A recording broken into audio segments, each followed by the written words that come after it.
The message arrived without warning. Luke was sitting alone in a small diner on the edge of the trade station, finishing a quiet meal, when the hologram flickered into existence in front of him. The glowing symbol of the dragon fleet rotated slowly, and the voice that followed was sharp and formal. He was ordered to report to the dragon flagship within 1 hour. No explanation, no details, only urgency. Luke stared at the message, wondering why the dragons would contact a retired human soldier after so many years. He had left the battlefield behind. He had left the chaos of interstellar missions, the long nights, the battles that echoed in his mind. He was a veteran now, living quietly, trying to stay out of anything that involved war. But the dragons had not sent a simple invitation. They had sent a command. He felt the eyes of a few people around him. The message was visible enough that others could recognize the symbol. Some whispered. Some moved away. Luke ignored them and shut down the hologram. He paid his bill and stepped out of the diner, feeling a strange pressure in his chest. Whatever the dragons wanted, it was serious. He could feel it. The spaceport was crowded and noisy. Ships arrived and departed in a constant stream of engines and voices. Luke walked through the station with a steady pace. He tried to guess what could be waiting for him, but none of his guesses made sense. He had not worked with the dragons in almost 6 years. Their last mission together had been tense, but not hostile. After that, they went their separate ways. When he reached the docking platform, he saw the dragon flagship hovering above the magnetic rails. It was massive, shaped like a curved blade, glowing with blue heat under its wings. 2 dragon soldiers stood at the entrance, armored and silent. Their bright eyes followed him as he approached. One of them stepped forward. The soldier was tall, almost twice Luke's height, covered in dark scales. His armor plates clicked softly as he moved. "You are Luke," the dragon stated. It was not a question. "Yes," Luke answered. "Follow." There was no greeting, no explanation. Luke stepped inside the ship. The doors sealed behind him with a cold metallic hiss. The interior was dim and warm, lit by lines of red energy running along the walls. The air smelled faintly of burned minerals. Dragon ships always carried that scent. Luke remembered it from long ago, during missions when he had stood beside dragon warriors on empty battlefields. The escort led him through long corridors. Dragon crew members watched him with guarded expressions. Some whispered to each other as they passed. Luke felt a strange tension in the air, as if everyone on the ship was waiting for something. He kept walking, calm on the outside, but alert inside. They reached a lift that carried them to the upper deck. When the doors opened, Luke stepped into a wide chamber. This was the command hall, the heart of the ship. Red and gold banners hung from the walls. Dragon officers stood at control stations, their movements precise and controlled. At the far end of the room stood the dragon chief, Corvith. Luke recognized him instantly. Corvith was taller than any other dragon in the chamber, his scales a deep metallic blue. His armor looked almost fused to his body, decorated with marks of high military honor.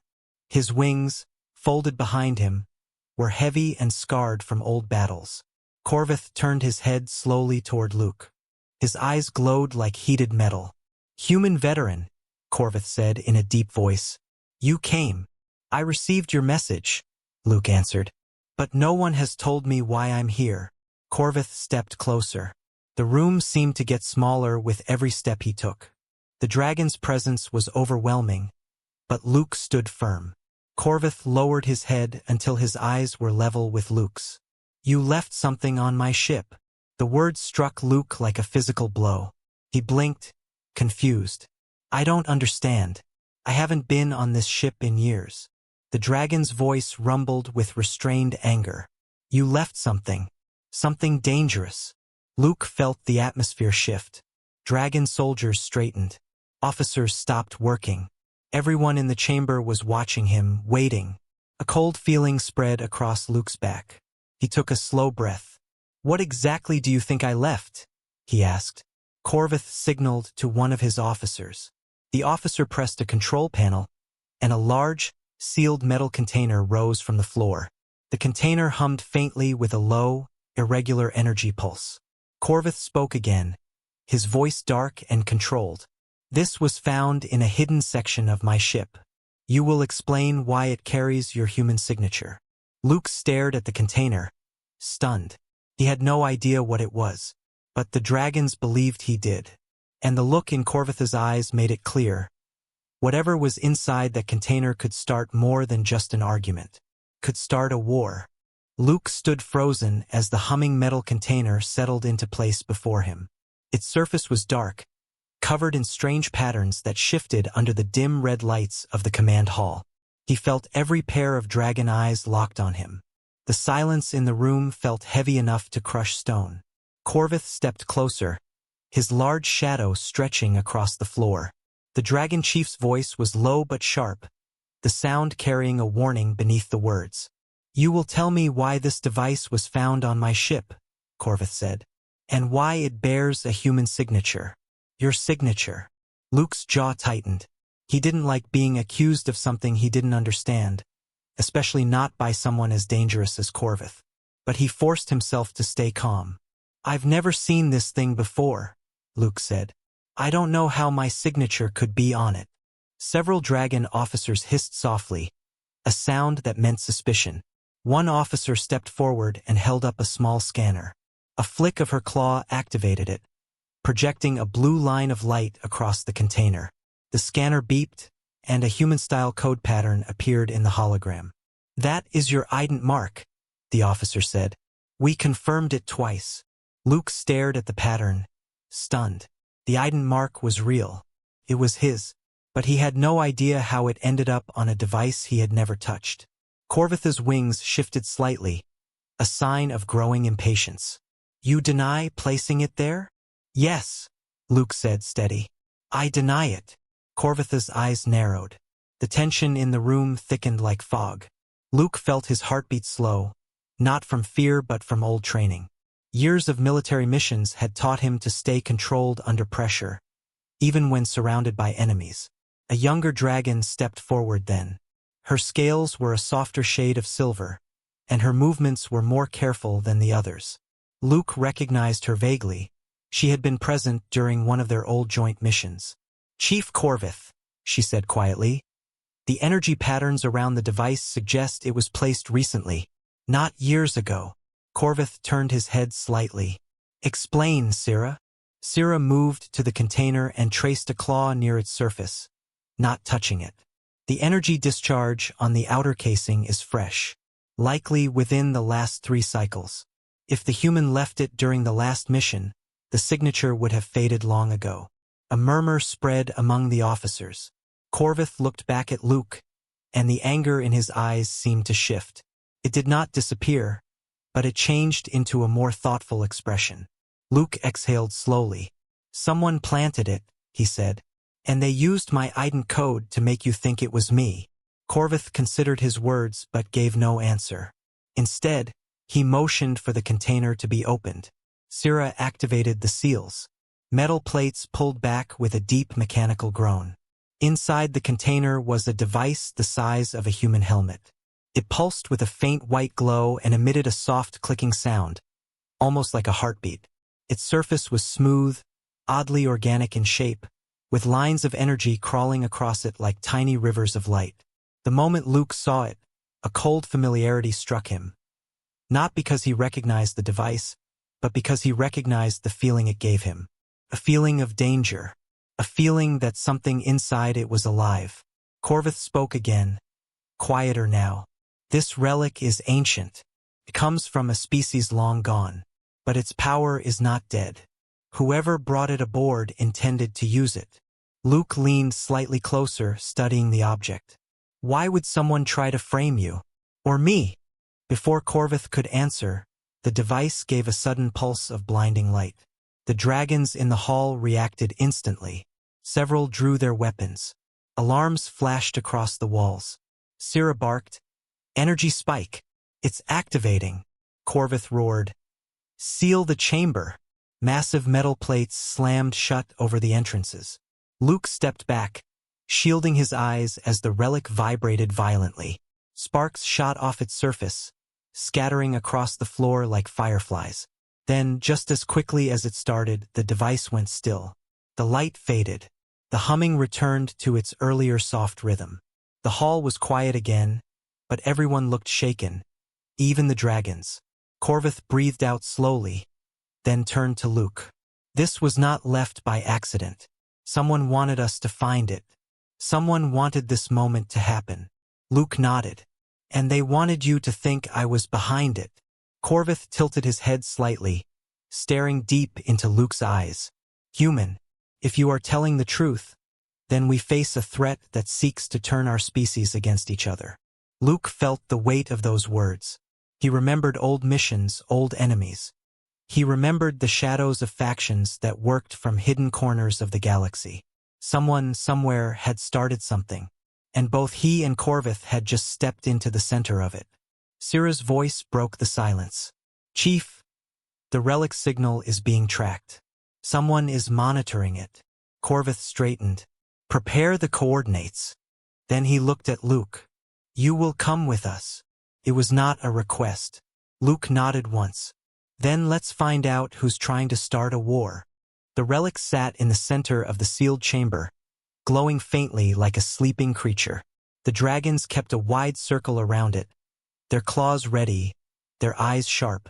Luke stayed close to Syrah as Corvus gave orders. Even though Luke had spent years fighting beside dragons, being surrounded by a whole command squad still made him feel small. Syrah tapped a control panel and projected a large hologram above the relic. Patterns of energy stretched like spiderwebs in midair. She pointed at one of the pulsing lines. This is the outer resonance.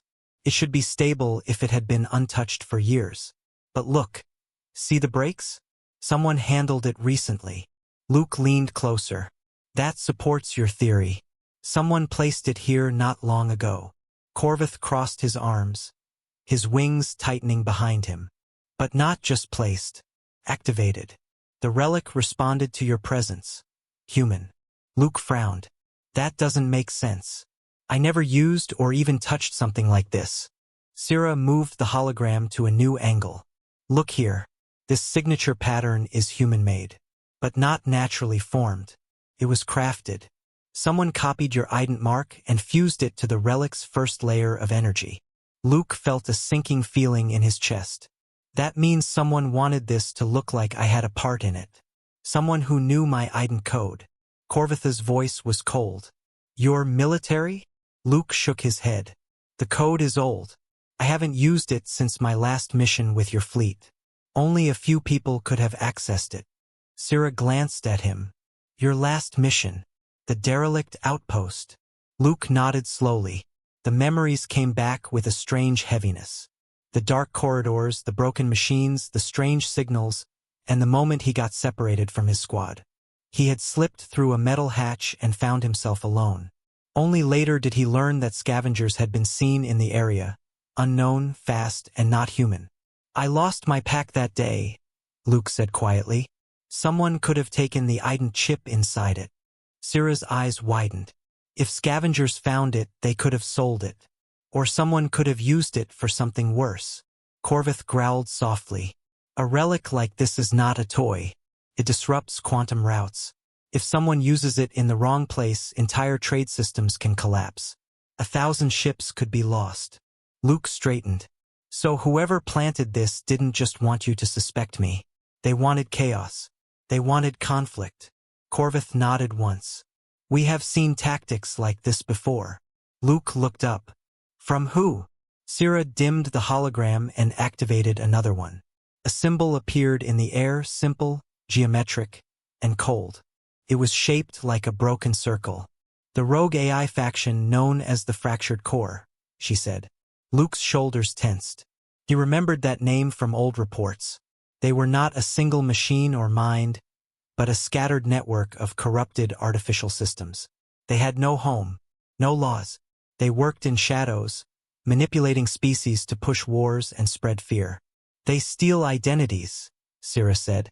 They copy signatures. They set traps. This relic matches energy patterns used in their last known sabotage attempt. Corvus pointed at the relic. This is their work. I am certain of it. Luke didn't argue. The relic felt wrong. Unnatural. Dangerous. But why now? Luke asked. Why involve me? Corvith looked at him with a hard, thoughtful expression. You were part of the last mission that discovered their hidden station, were you not? Luke nodded. But we never found the main core. Only a fragment. Sira tapped her screen again. The relic's interior patterns. They resemble a map. A map of energy routes. I believe it may lead to one of their new nests. Luke stared at her. You're saying this thing holds coordinates? Yes, she said. And the fractured core wants you blamed for delivering it. Corvith stepped toward the relic once more, his scales reflecting the dim light. They want dragons and humans to turn on each other. They want suspicion and fear. And if the relic activates fully, it will cripple the nearest quantum routes. Luke felt a chill. You said earlier that someone was tracking the relic's signal. Sira nodded, pulling up a final set of coordinates. The tracker is not far. An unauthorized ship is receiving the relic's pulse. Corvith's wings opened slightly in anger. They are watching us. Luke clenched his fists. Then we can't just sit here. Corvith looked at him, the intensity in his eyes burning like a forge. No, we will follow the signal, find the ship, and uncover the truth. You will come with us, human. Your name is tied to this, whether you willed it or not. Luke nodded. Then let's end this, before someone lights a fuse that burns half the galaxy. Luke followed Corvith and Sira into a quieter strategy room just outside the command hall. The lights were dimmer here, and the air felt heavier, as if the walls themselves held old memories. A large table in the center projected a soft blue map of the surrounding star systems. Corvith stood at the head of the table, his arms crossed, his wings slightly raised in a restless posture. Sira moved quickly between consoles, gathering data from the relic's earlier activation. Luke remained near the doorway at first, taking in the tension that hung over the room. He knew this moment was coming. The dragons wanted answers, and his past held more shadows than he liked to admit. Finally, Corvith turned toward him. Human veteran, we need to understand everything about your last mission. Start from the beginning. Luke breathed slowly, sorting through memories that were locked away for years. It happened 7 years ago. My squad was sent to investigate a derelict station near the outer border. There were rumors of strange signals. No ships in the area. No survivors. Corvith nodded. I remember the reports. The station was silent. Luke stepped closer to the glowing map. When we arrived, everything seemed dead. But as we searched, we found signs of scavengers. Tools left behind, broken crates, footprints. Not human ones. Sira paused her work. Do you know what species? Luke shook his head. No. The tracks were odd. Sharp at the ends. Almost like a machine walked through the station, but too light to be a robot. Corvith narrowed his eyes. Fractured core drones sometimes mimic organic movements. Luke nodded. We didn't know that then. We thought it was a scavenger crew. My team pushed deeper into the station, and then the power shifted. Lights flickered. Doors shut. He paused, jaw tightening. I got separated, locked in a lower hallway. For almost an hour. Sira approached him slowly. And your pack? Luke looked down at his hands. Gone. When the dragons found me later, the pack was missing. We thought it was lost somewhere in the station. But now, Corvith finished the thought. You believe it was stolen? Luke nodded once. Yes. Sira returned to her console and activated a hologram of the relic. The device spun slowly above the table, glowing with faint white lines. Your Iden chip was in that pack, she said. If someone stole it, they could forge your signature onto anything. Corvith tapped a claw on the table, making a soft metallic click. But this relic, this is not something scavengers would know how to use. This is the work of the fractured core. Luke felt the same cold unease he had felt when he first saw the relic. Something calculated was happening. Something long in the making. Do you think they followed me after that mission? Luke asked. Sira shook her head. No. The fractured core does not follow individuals. They follow opportunities. Your Iden chip became one. Corvith stepped closer to the map and expanded it. The image zoomed out to reveal a shifting web of quantum routes. Several lines blinked red. These routes are collapsing, he said. Small disruptions. Minor accidents. A few lost ships. Luke's eyes narrowed. Testing. Corvith turned to him. Yes, testing the relic. Sira added quietly, if they fully activate one like this, it could tear an entire route apart. Luke watched the red lines pulse across the star map. So they planted the relic here to blame humans. And when the disruption spreads, it becomes a reason to start pointing fingers. Corvith lifted his head slowly. The dragons would blame the humans. The humans would blame the dragons. Old tensions would rise. And the fractured core, Sira said, would let the galaxy burn. Luke felt a weight settle on his shoulders. So what do we do next? Corvith straightened, his posture shifting into that of a commander ready for battle. You and I will lead a strike team. Luke blinked. You want me on the team? Corvith stared at him. The relic reacts to you. Your presence may reveal things our scanners cannot read. Sira pulled up a final report. We have traced the relic's energy signature to an outlaw trade hub hidden inside an asteroid. It is a known gathering place for criminals, smugglers, and machines that prefer to remain unseen. Luke felt his pulse pick up. Then that's where the fractured core left their trail. Corvith stepped toward the exit. Prepare yourself. Once we reach that asteroid, we will confront those who placed the relic. And we will uncover their true plan. Luke followed beside him. And if the fractured core is there? Corvith's eyes glowed with fierce determination. Then we will end their shadows before they can start a war. The Dragon flagship moved through space like a silent blade, its engines glowing blue against the darkness. Luke stood on the observation deck with Sira, watching the stars drift past as the ship followed the coordinates pulled from the relic's signal. The outlaw trade hub was hidden deep inside an asteroid field, a place few ships dared to enter. Corvith remained on the command deck, preparing the strike team. Dragons moved quickly and efficiently around him, checking weapons, testing armor, and coordinating the mission. Every movement showed discipline and controlled strength. Luke tried to calm his mind, but the situation felt heavier with every passing moment. His stolen Iden chip, the relic, the fractured core, everything was connected in a way he didn't yet understand. Sira glanced at him. You are quiet. Luke kept his eyes on the drifting rocks outside the window. Just thinking, whoever planted that relic, they've been planning this for years. Sira nodded slowly. The fractured core is patient. They wait for chances to cause the most damage with the smallest move. Luke looked at her. Do you think the relic is the main plan? Or just the opening? Sira hesitated. I think it is only the beginning. Before Luke could respond, Corvith's voice echoed through the ship's comm system. Strike team. Prepare for deployment. Sira motioned for Luke to follow. They made their way to the launch bay, where Corvith stood beside a small assault craft. The dragons around him were armored in dark plating, their claws ready and eyes bright with focused intent. Corvith looked at Luke. You will stay close to me. If the relic responds again, I want to see it. Luke nodded. Understood. The assault craft detached from the flagship and slipped into the maze of drifting asteroid fragments. The rocks spun slowly, reflecting sunlight in sharp flashes. Navigation was tight, but dragon pilots were known for precision. Sira monitored the scanners. The hub is ahead, hidden inside the largest asteroid. The massive rock turned slowly, revealing a narrow opening in its surface.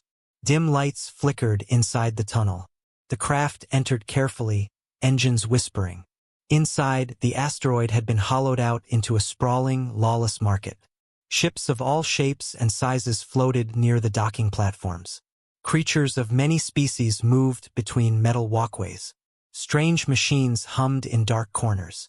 Luke recognized some of the types: smugglers, broken androids, cyber-augmented mercenaries. It was the kind of place where no one asked questions. Corvith stepped off the craft first. With his massive size and commanding presence, the crowd parted quickly. Luke and Sira followed with the rest of the strike team. They moved through the market carefully, scanning for unusual signals. Luke felt the relic's faint energy pulse start to echo in his mind again. Not painfully, but enough to make him alert. Sira whispered, "The signal is stronger here." They were close. Luke nodded. Or they still are. Corvith raised a hand, signaling silence. He pointed toward a dark corner where several cloaked figures stood around a crate. One of them held a device shaped almost identically to the relic. Sira's eyes widened. Another one. Corvith's voice was low. Fractured core agents. Luke's pulse quickened. They're using android shells. The figures turned. Their faces were covered, but their movements were wrong. Too smooth, too controlled. One of them spoke in a flat, machine-like voice. Identification compromised. Unexpected entities detected. Corvith roared, "Seize them!" The market exploded into chaos. The Dragon Strike team charged. The android shell agents scattered, moving impossibly fast. One leaped onto a platform and sprinted along the walkway. Another opened fire with a pulse weapon. Luke ducked behind a support beam, then rushed forward, tackling one of the machines as it tried to escape. It screeched in mechanical static, its limbs jerking. Luke tore off its cloak and saw a metallic skull beneath. Sira disabled another with a clean strike of her staff. The android fell, sparks shooting from its joints. Corvith reached the one holding the relic-shaped device. The android tried to activate it, but Corvith crushed its hand with a single clawed swipe, sending metal shards flying.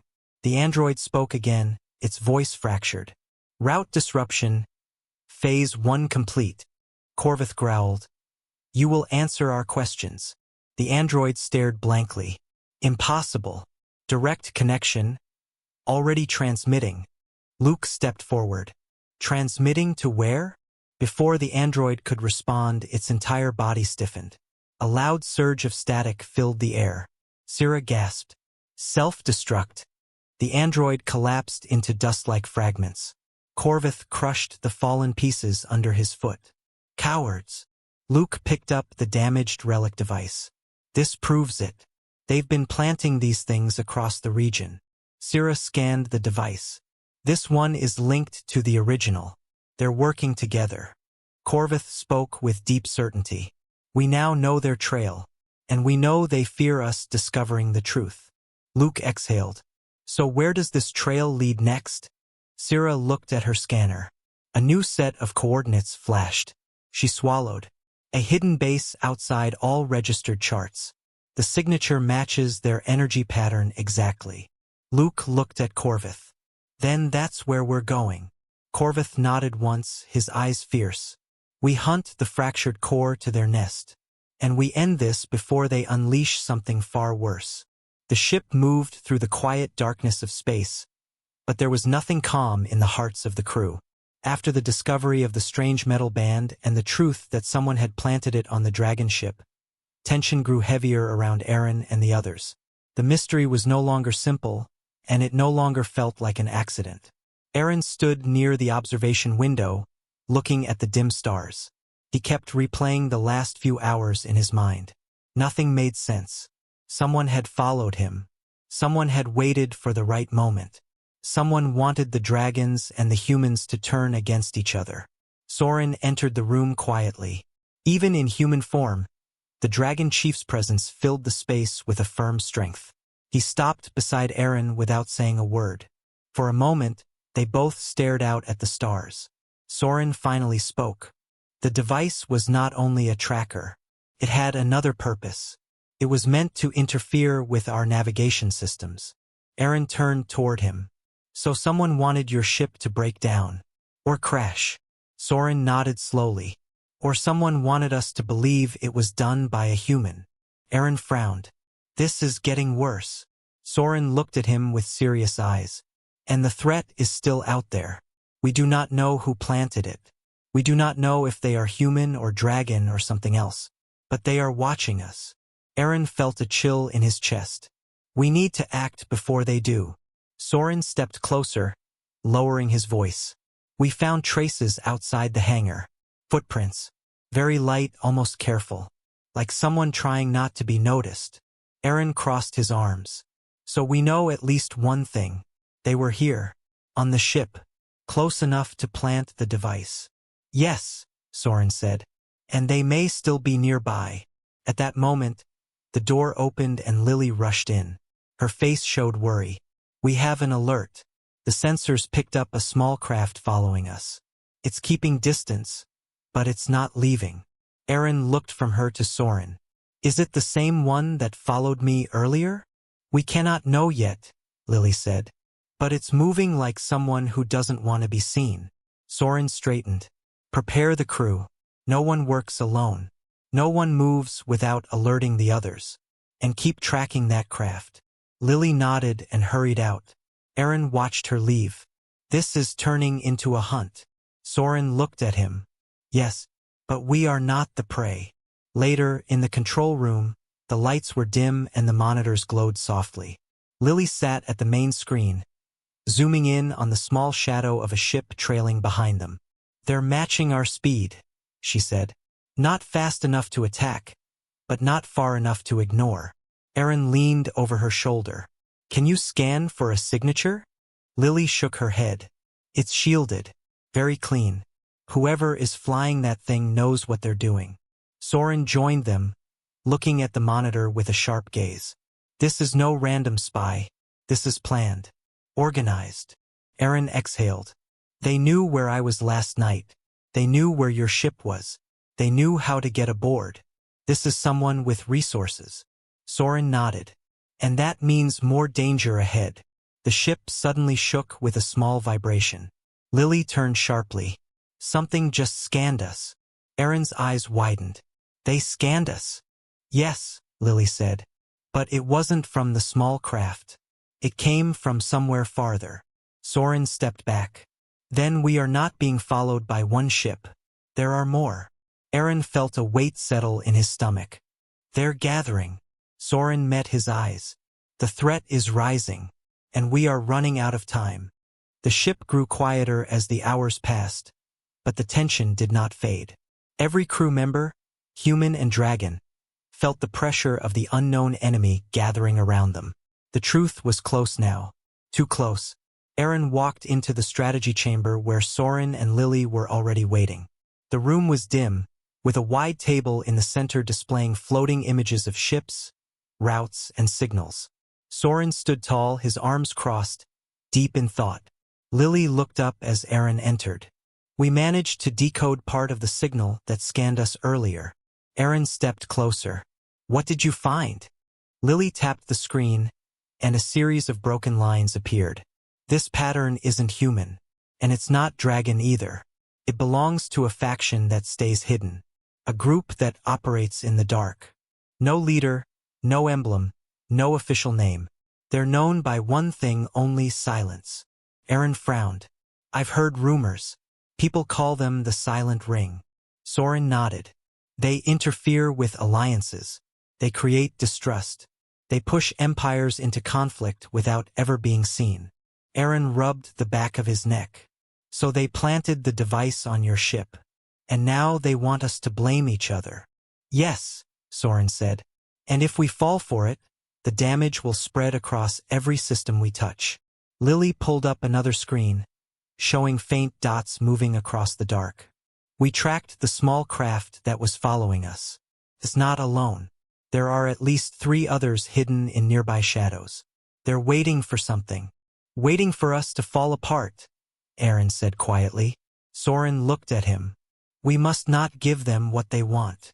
For a brief moment, the room fell silent. Then Sorin placed one hand on the table and spoke with steady determination. We cannot fight this enemy alone.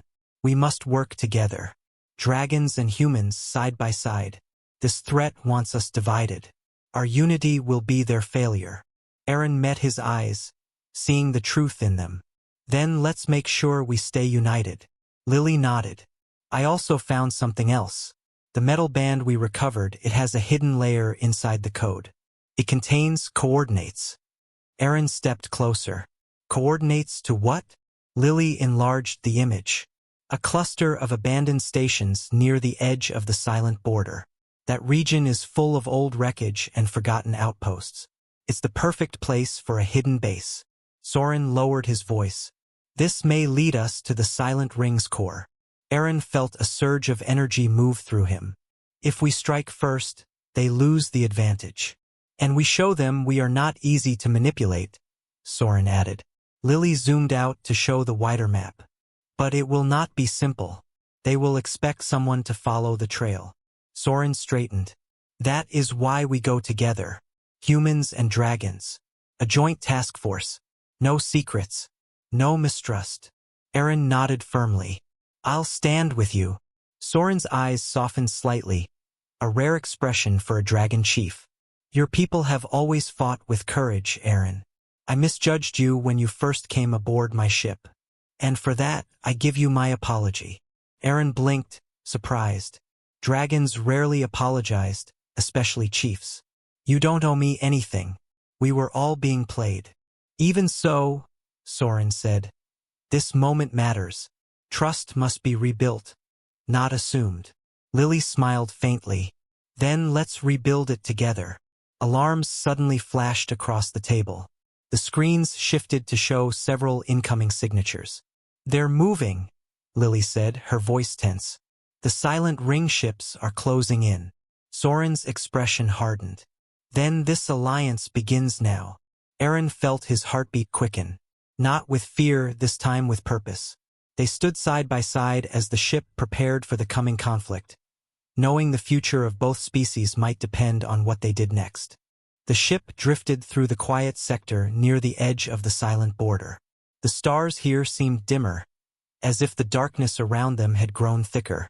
After the tense encounter with the Silent Ring ships, the enemy suddenly pulled back, retreating into the shadows without a fight. It was strange, but it gave the crew the moment they needed. Aaron stood beside Sorin in the command room. Lily worked at the monitors behind them, her fingers sliding across the controls with calm focus. The Silent Ring isn't gone, Lily said softly. They're waiting, watching, but they pulled back for a reason. Aaron crossed his arms. Maybe they wanted us to follow those coordinates. Sorin nodded.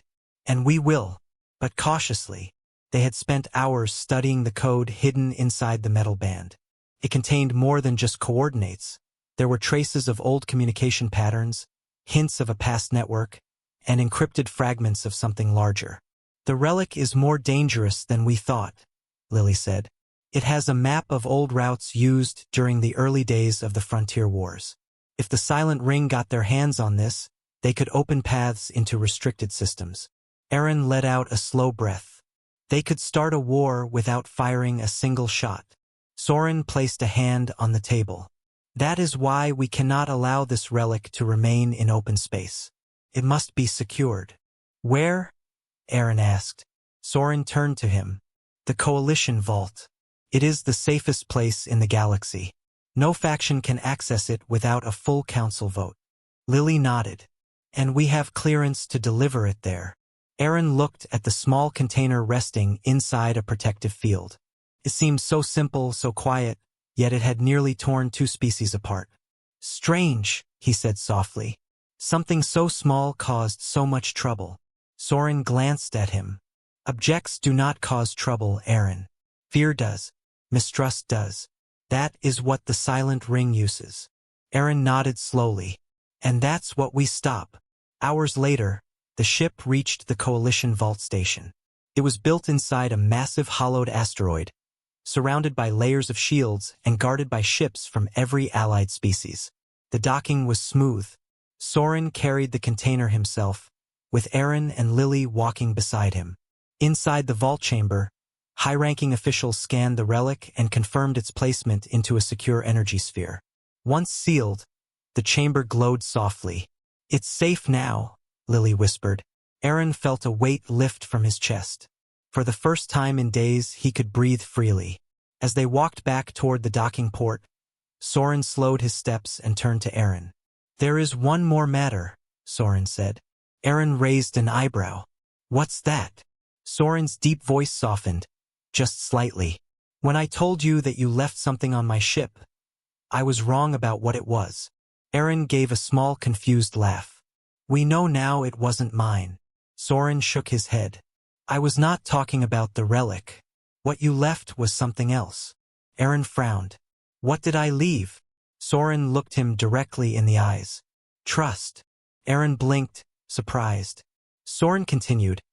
Your people and mine have walked separate paths for a long time.